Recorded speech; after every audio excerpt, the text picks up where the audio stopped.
চা পাতার উপর শ্যাম্পু ঢালুন, এরপর দেখুন কি হয়। ম্যাজিক ঘটবে বন্ধুরা, নিমিষের মধ্যে কিন্তু আপনার জীবন বদলে যাবে। এটার জন্য আমি এখানে চা পাতা নিয়ে নিয়েছি 2 টেবিল চামচ পরিমাণের। একটা বাটিতে আমি চা পাতাটা নিয়ে নিলাম, আর এখানে আমি সানসিল্কের শ্যাম্পু ব্যবহার করছি অল্প একটু পরিমাণ, 1 টেবিল চামচ পরিমাণ আন্দাজ করে আপনারা দিয়ে নেবেন। আপনারা যে কোনো ধরনের শ্যাম্পু এখানে ব্যবহার করতে পারেন। শ্যাম্পুটাকে খুব ভালোভাবে চা পাতার সঙ্গে মিশিয়ে নিতে হবে, ভালোভাবে নেড়ে চেড়ে কিন্তু মেশাতে হবে। যেহেতু শ্যাম্পুর পরিমাণটা চা পাতা থেকে কম, ভালোভাবে কিন্তু মিশবে না। কোনো সমস্যা নেই, মেশানোর পর এক সাইডে আপনারা রেখে দিবেন। তারপর আরেকটা বাটিতে আমি এখানে তেল ঢেলে নিব। এখানে আমি আমার ঘরে বানানো আমলকির তেল ব্যবহার করছি। আপনাদের কাছে যদি আমলকির তেল না থাকে, আপনারা কিন্তু অলিভ অয়েল, নারিকেল তেল, চুলে দেওয়ার যে কোনো তেলই কিন্তু ব্যবহার করতে পারেন। আমি এটা নিয়ে নিয়েছি 2 টেবিল চামচ পরিমাণ। আমি এখানে আবারও শ্যাম্পু ইউজ করছি, শ্যাম্পুটাও ইউজ করছি 1 টেবিল চামচ পরিমাণ মতন।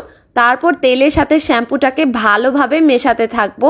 এটা মেশাতে মেশাতে কিন্তু কালারটা একদম চেঞ্জ হয়ে যাবে। তেলের সাথে শ্যাম্পুটা মেশার ফলে কালো কালার থেকে কিন্তু একটা অ্যাশ অ্যাশ কালার চলে এসেছে।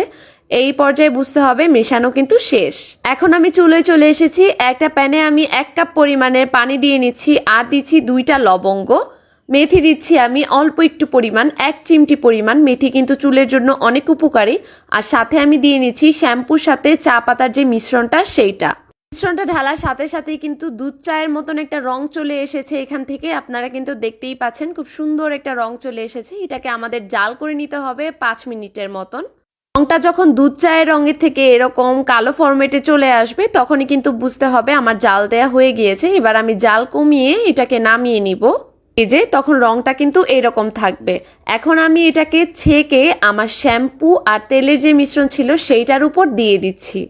আমি এখানে ডিরেক্টলি ঢেলে দিচ্ছি, আপনারা ছেঁকে ঠান্ডা করে নেবেন। আমি ঠান্ডা করে নিয়েছিলাম কিছুক্ষণের জন্য। এইবার আমি মিশ্রণটাকে তেলের সাথে শ্যাম্পুর সাথে ভালোভাবে মিশিয়ে নিচ্ছি।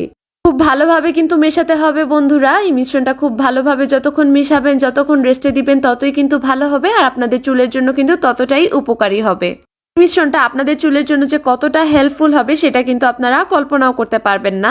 চা পাতা কিন্তু ন্যাচারাল কন্ডিশনার হিসেবে কাজ করে। চা পাতা কিন্তু আমাদের চুলকে অনেক ময়েস্ট করতে সাহায্য করে। সেই সাথে এখানে ছিল মেথির গুণ এবং লবঙ্গের গুণ। এটা ব্যবহারের নিয়ম হচ্ছে, আপনারা মাথার স্ক্যাল্পে আমি যেভাবে হাতের মধ্যে ঘুরিয়ে ঘুরিয়ে ম্যাসাজ করে করে দিচ্ছি, ঠিক এইভাবে 15 মিনিটের মতন তেল যেভাবে মালিশ করেন, ঠিক সেভাবেই মালিশ করে নেবেন। এরপর সাথে সাথে গোসল করে নেবেন। এটা কিন্তু নর্মাল ন্যাচারাল কন্ডিশনার হিসেবেও কাজ করে। এতে করে আপনার চুলটা কিন্তু সফট হয়। আর ধোয়ার জন্য কোনো শ্যাম্পু বা কন্ডিশনার ইউজ করার কোনো প্রয়োজন নেই। নর্মাল ঠান্ডা পানি দিয়ে কিন্তু আপনারা এটা ধুয়ে নিতে পারবেন। ফলাফলের জন্য সপ্তাহে 2 দিন কিন্তু ব্যবহার করতেই পারেন। আর এরকম নিত্য নতুন রেমেডির জন্য আমার পেজটিকে ফলো করে আমার পাশেই থাকুন।